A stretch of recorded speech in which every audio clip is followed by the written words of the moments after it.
Colonel, welcome. First and foremost, I am really excited about this face-to-face, finally. We've been doing this for a couple of years, but nice to meet you in the flesh here. Right. Let's get right to this, because there is no joking around when it comes to war. Obviously, you know that. You have sent young men and women into battle. It appears now that this regime, this administration, may be doing that soon. I mean, we're literally being called out by the president of Ukraine, Mr. Zelensky, that we will have to send our sons and daughters or else. He just said that a few days ago. Your thoughts on that? Well, I think Zelensky is all but admitting publicly that Ukraine's position is hopeless. Ukraine is effectively lost. They've taken thousands and thousands of casualties. We think the number of dead is approaching 200,000. That's largely because of this tenacious defense of Bakhmut. And the Russians, of course, welcome this opportunity because they could apply all of their rockets, missiles, artillery fire against concentrations of Ukrainian infantry. And they've inflicted enormous casualties on them. And the place is still going to fall, which was always inevitable. But I'm afraid Zelensky would not listen to his generals who said, look, let's get out, set up a new defense and fight further. Now he's really in bad shape. He has very little in reserve. Equipment, very modest. But the problem is the best soldiers are dead. So he's now shoving boys, old men, women into the breach. It's not going to work. So what we can say is that Zelensky's telling everybody, I've lost. And if you're not going to come here and win the war for us, it's over. Let me take a step back, because before our sons and daughters go, the big push has been for the F-16s, for the jets. I'll back up even further. This war broke out, what, a year and 2 weeks ago about. Right. And it was, we wouldn't send our best missile defense systems. We've done that. A few months ago it was, we wouldn't send tanks. We did that. What are you hearing here in our capital about the jets going? Because I've seen and heard some things since I've been here in a few days from members of Congress that there is a bipartisan push now to send the jets.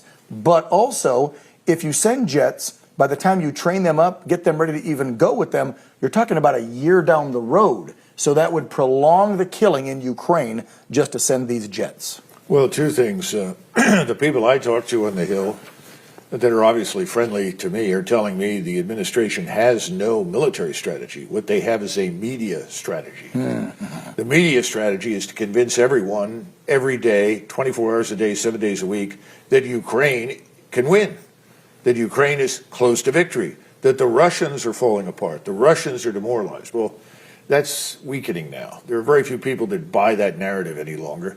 Even the dumbest observer can see that the Ukrainians are taking terrible losses. Now, there's a second problem.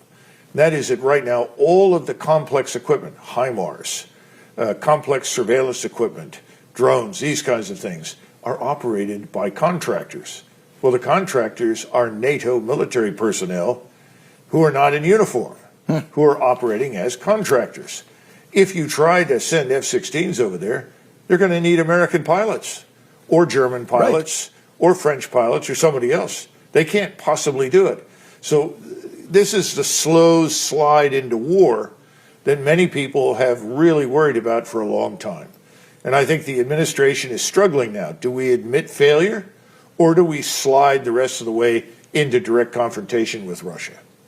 You have heard the buildup. You're the one that told me about the article. You see someone like an NPR or public radio, television saying a little bit different than what you see and hear if we turn on CNN tonight, MSNBC, or the big three, ABC, NBC, CBS.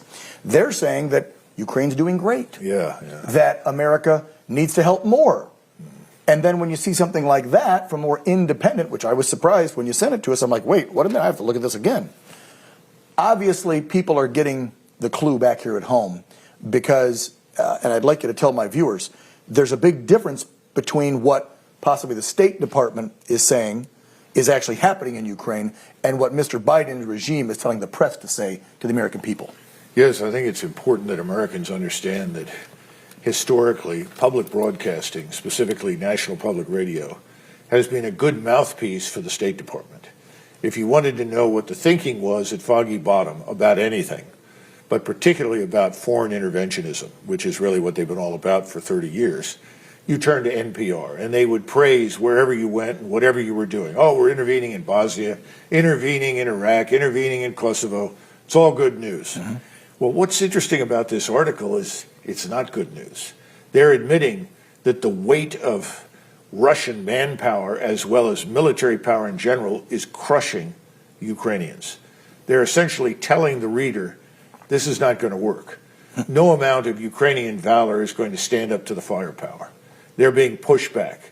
You've got to read between the lines a little bit, but that's essentially the message. The message is Ukraine can't win.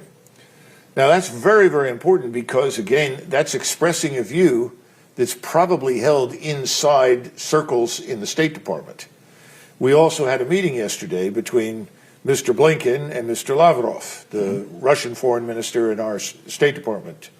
They were at the G7 summit, one of the summits over there, right. And this was supposed to be a meeting where Mr. Blinken was going to make it clear that we would stay the course and fight forever and so forth. Well, when they walked out, Lavrov walked out very briskly, and Mr. Lincoln sort of slinked out with his head down. I think Lavrov read the riot act to him, and I don't think our threats ring with much credibility. You know, he knows, the world knows, Americans are not going to support a war in eastern Ukraine. They're not going to support the movement of 1 million American soldiers to Europe to fight it. It's not going to happen. And it puts everything at risk, including the United States. The Biden administration knows if it does this, they're finished politically. So they're edging up to this abyss that they don't want to jump into, which is the abyss of we've got to come to an arrangement. We've got to settle this thing. But settling it means admitting certain things.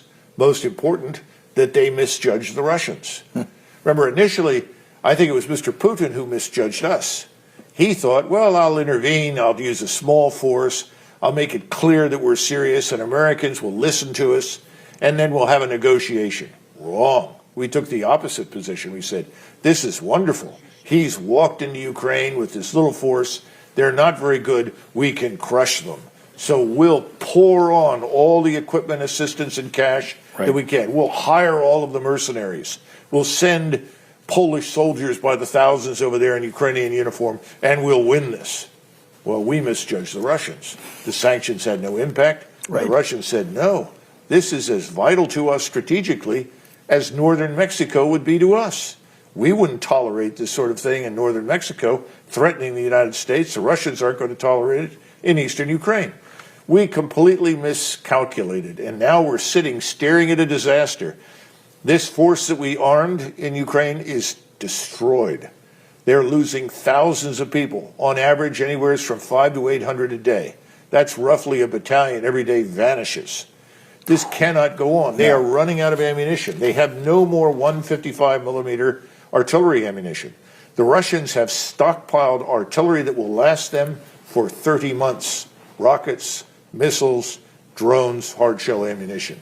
They've now expanded their force. It's up over 750,000. They plan to go to 1.5 million. This is serious stuff as far as the Russians are concerned, and we haven't taken it seriously. We thought this was an opportunity to harm Russia. All we've done is weaken NATO, harmed our credibility in the world's eyes. And now we've got to admit we made a mistake and come to an agreement, because if we don't, what is to stop the Russians from crossing the Dnieper River, occupying Kiev, and marching all the way to the Polish border? Nothing. Colonel, not much time left. I got one final one for you, because you don't mince words. It's what I love about you. I wish you were back in there commanding some troops. So speaking of that, let's go to the SecDef. Because, you know, as a peon little E4, when I got out, I always loved looking up to colonels and generals that I was awe-inspiring when they would speak. And Mr. Lloyd Austin, our SecDef, just recently said something, and we got just less than a minute here, but he said his job, he believes, is defending our nation, taking care of the American people, and succeeding all through this through teamwork. He ended that quote by saying, we've made great progress in all 3 areas under his command.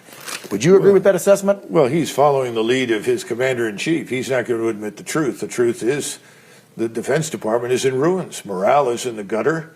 He's divided the force tremendously along racial lines and cultural lines. He's tried to throw out anybody that espoused any kind of values associated, worst of all, with Christianity. So what are we dealing with? We're dealing with a series of lies and falsehoods.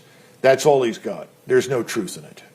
Colonel McGregor, as always, it is a pleasure to have you on the program, but a real treat to meet you face to face. Good to meet you, Dave. Welcome back anytime, as you know. Right. Thank you, sir, for the insight.